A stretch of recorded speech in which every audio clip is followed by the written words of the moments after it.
being magnetic is to me another word for being an excellent manifester. So I decided to talk about this because so many people talk about manifesting, how to have a high vibration and draw experiences and people and things into our lives. And I think it's a wonderful thing to feel that we have that power and that ability that we can use energy and intention to draw things to us.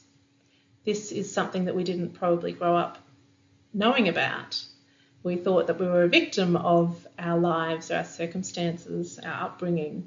But knowing about manifesting, knowing about how energy works, gives us power. It empowers us to be able to know that we can create our own reality in our lives, that we can make things happen for ourselves, that we can draw positive experiences to us as well. So as a disclaimer here, I believe that manifesting is wonderful, and it's wonderful to know that we have this ability, but I believe in also the trust in a higher power, a higher self and source, that sometimes the experiences we might feel we want may not be the right ones for us, particularly in the moment that we want to have them.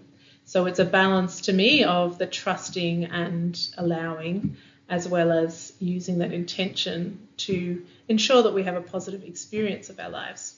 So I use this in very small ways all the time, just to ensure that I'm living in the flow of life and not having to push against things all the time.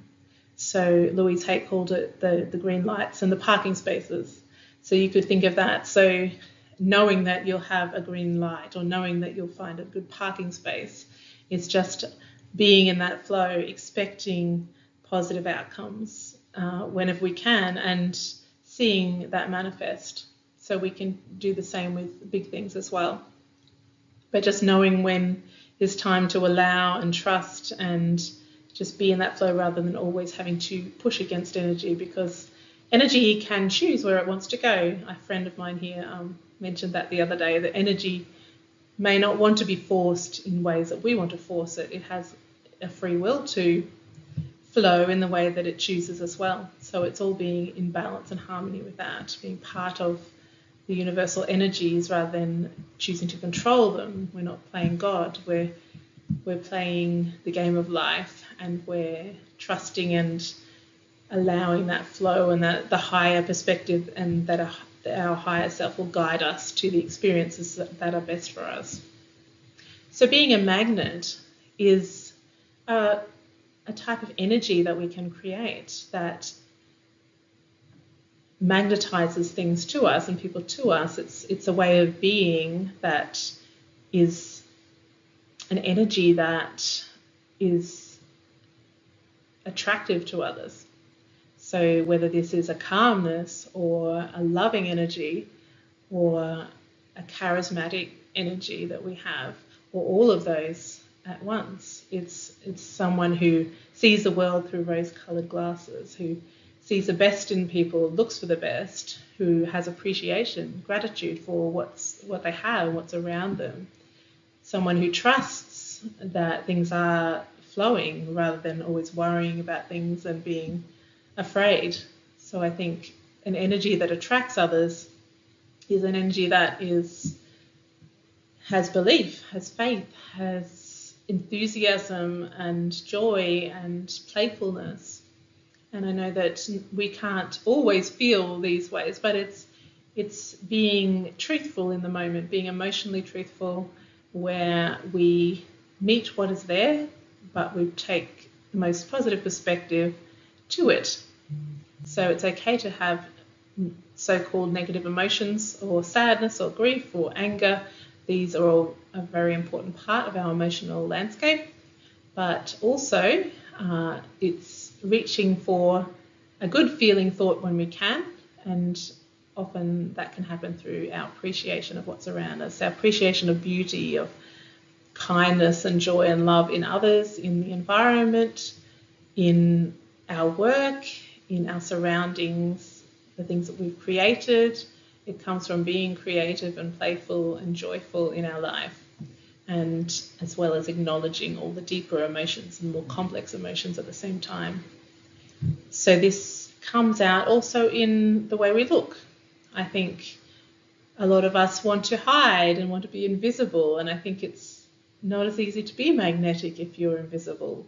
I think we need to go out there and show ourselves to the world. And the other day I was going for a walk on the island, and I was just thinking about what they say about a flower just blooms, doesn't apologize for what it is. And I think in nature, in general, nature doesn't apologize. Nature just grows and grows and grows. And on the island, with the rain we've had lately, it's like a jungle. It just grows so quickly. I've never lived in a place like this where things you just blink and suddenly, the garden's a jungle instead of a garden, and it's quite interesting. But nature doesn't hold itself back to please anyone or not to overshadow someone else or something else.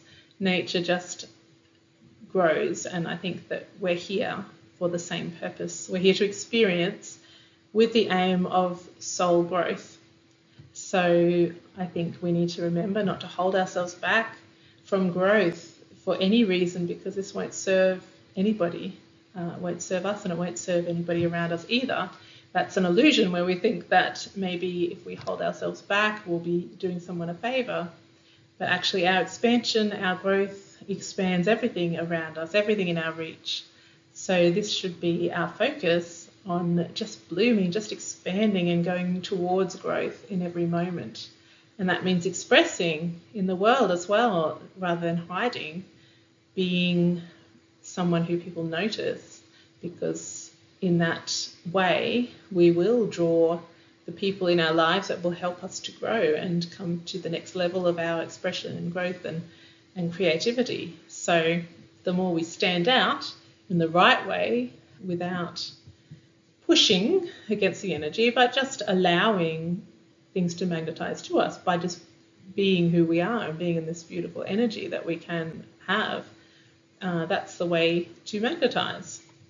So it's allowing things to come towards us. So it's a feminine energy of attracting, receiving, rather than pushing and forcing our energy on somebody else. Just being in that energy, being in the moment, being in our body, in the present, being mindful of what's around us, noticing, appreciating, interacting with our senses, with things around us, being open-hearted, being with people, giving them our time, our attention, listening actively and participating in conversation with others. All of these things help to magnify our magnetism. So I will leave it there, and I hope that this inspires you to be more magnetic in your life.